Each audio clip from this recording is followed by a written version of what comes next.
Hello and welcome to this special festive edition of Wine with Andy.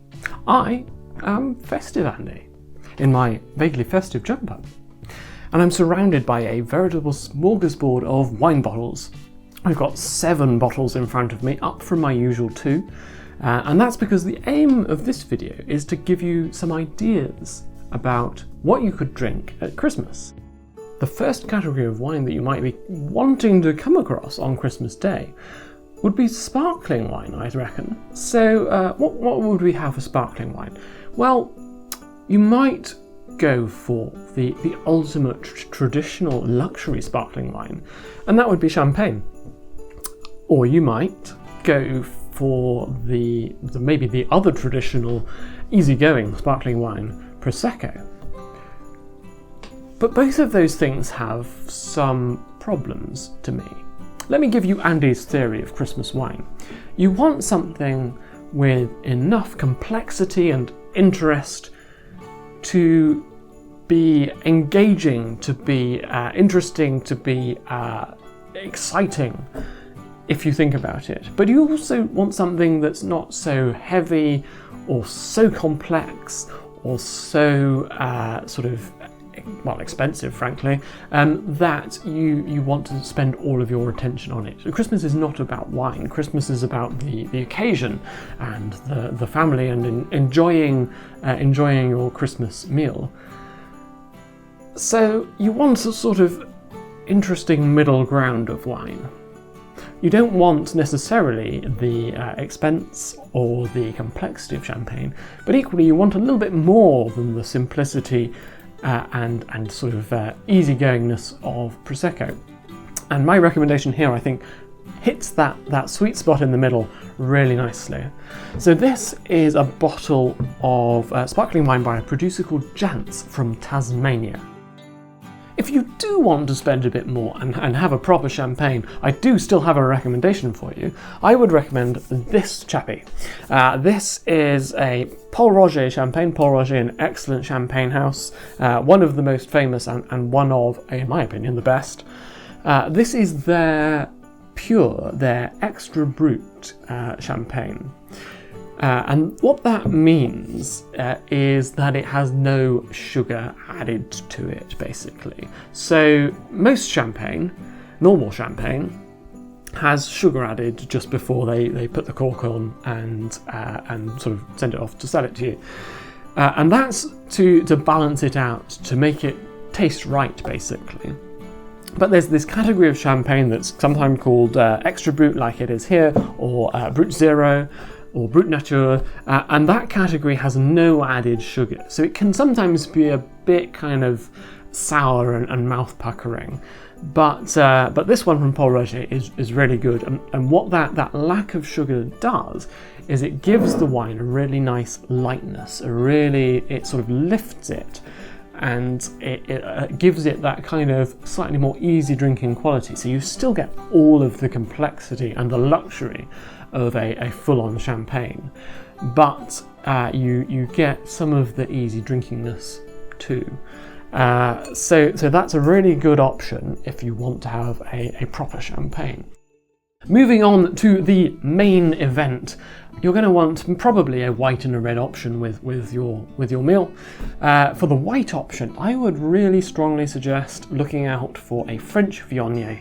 Now, Viognier is one of my favourite grapes, and this is one of my favourite producers, actually. Laurent Michel, it's a company, produce a really reliable range of Viogniers from the south of France. They're close to the very famous region of Condrieu, where you can get some very expensive and extremely delicious Viogniers.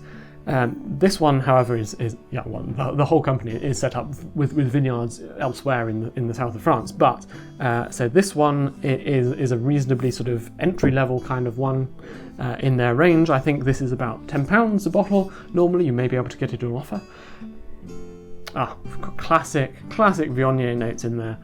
We've got some nice, rich apricot. We've got some sort of nice, little bit of herby thyme in there. Little bit of minerally smell like gravel after rain. It's really got a lot of flavours coming out on the nose that would be really great in some stuffing. So that kind of little bit of sweetness from the apricot, a little bit of herbiness from the thyme. I can sort of visualize, I can imagine a stuffing recipe with those things in. If you did want to spend a little bit more, well, the same producer has a more premium Viognier. So this is Lieu de la Rarité. So that means it's from a specific named bit of their vineyards, and it's a really absolutely stunning wine. It's got much more concentration of flavour. It's got some really nice oak coming in to add a little bit more complexity. And actually, the jump up in price is not so much. This is only, I think, £18 or so, compared to 10ish, maybe a little bit less if you're managing to find it on offer. But yeah, about £18, also from Waitrose, and for that money, it's an absolute bargain. Onto the red. Now, continuing my theory of you want something that has a bit of complexity but not too much, Rioja is the place that I would recommend you look for your red wine for Christmas. So this is a bottle of Rioja Reserva. There are various levels, various sort of grades of Rioja that are actually about the aging of the wine rather than strictly the quality.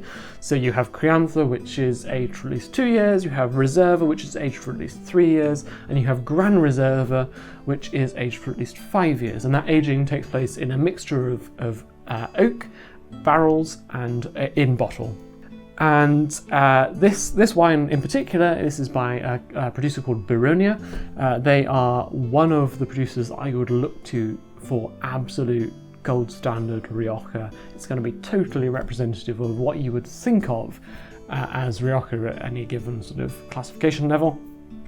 Reserva is the level of aging that I would really suggest is good for Christmas. You don't want too much fresh and fruitiness. You want a little bit of complexity, as I've sort of set out in my grand theory of Christmas wine, but you don't want too much of those tertiary aging related flavours, too much of the leatheriness, too much of the sort of violets and the spice.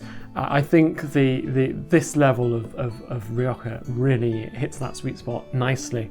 Let's have a taste of what this one is like, and hopefully confirm my theories.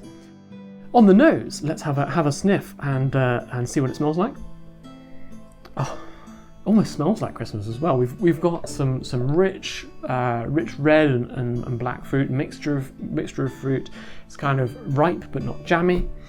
We've got a little bit of something slightly herbal, and we've got a lot of really nice creamy, spicy, vanilla-y oak as well. That's really well integrated.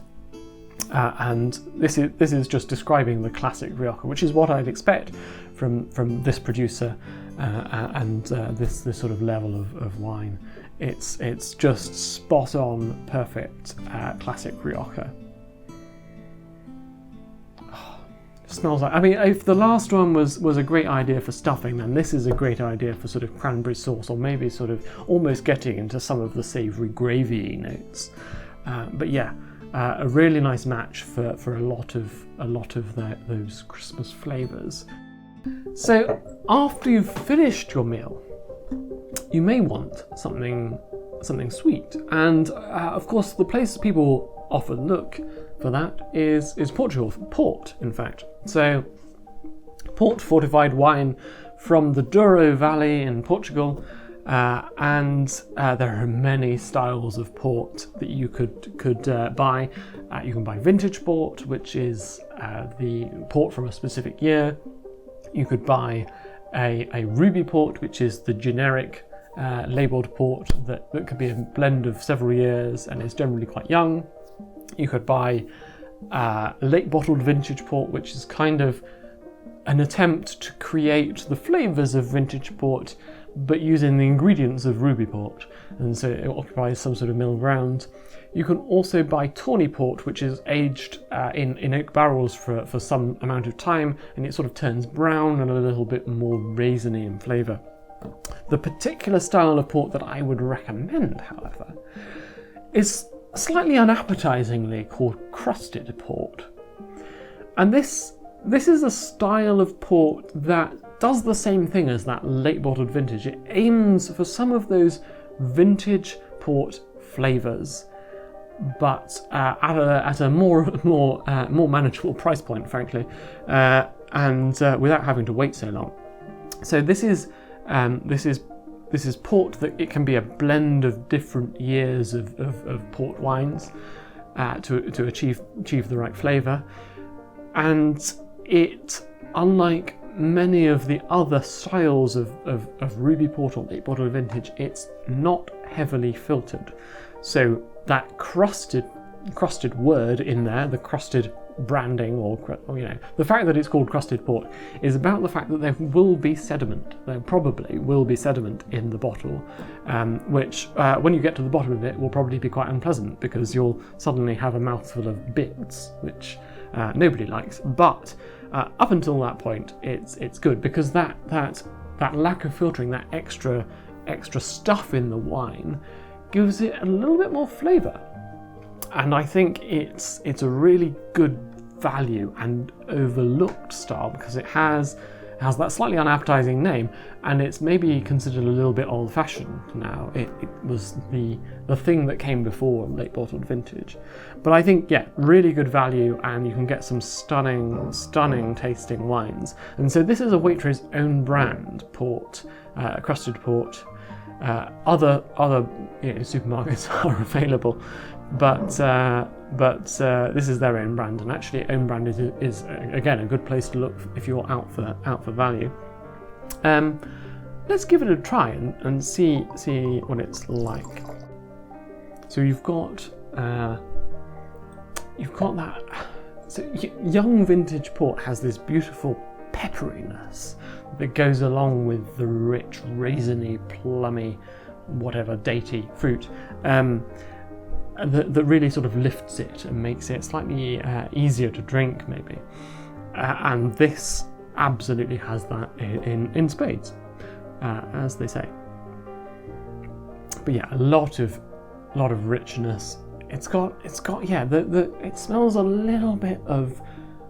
This is a very strange tasting note to give, but it smells a little bit of the rind of a really well matured cheese. It's got that kind of slightly dustiness, but with a richness underneath. Maybe not the most appetizing of notes to give, but it smells really good to me. Particularly alongside all of that dark, rich, slightly dried fruit. My final bottle here is a bottle of brandy, because, I mean, to be honest, after the port you've probably had enough, but the thing I find with port is it's really delicious, but it is also quite sugary, and so you can get to the point where you don't want any more sugar. If you get to that point, then maybe it's time to move on to spirits, and brandy would be the place to go. And this is a cider brandy. It's from Somerset. It is from the Somerset Cider Brandy Company, which, the Somerset Cider Brandy Company does what it says on the label. It creates cider brandy. It is made from apples, and apples that are turned into cider, and then the cider is turned into brandy. Let's have a little pour. This particular bottle is their 10-year-old. So it's been aged for 10 years. They have different age sort of statement, age bracket bottles available, so you can get a 3-year-old or a 5-year-old, and they'll have different levels of sort of complexity, and different levels of smoothness, and different levels of price, obviously.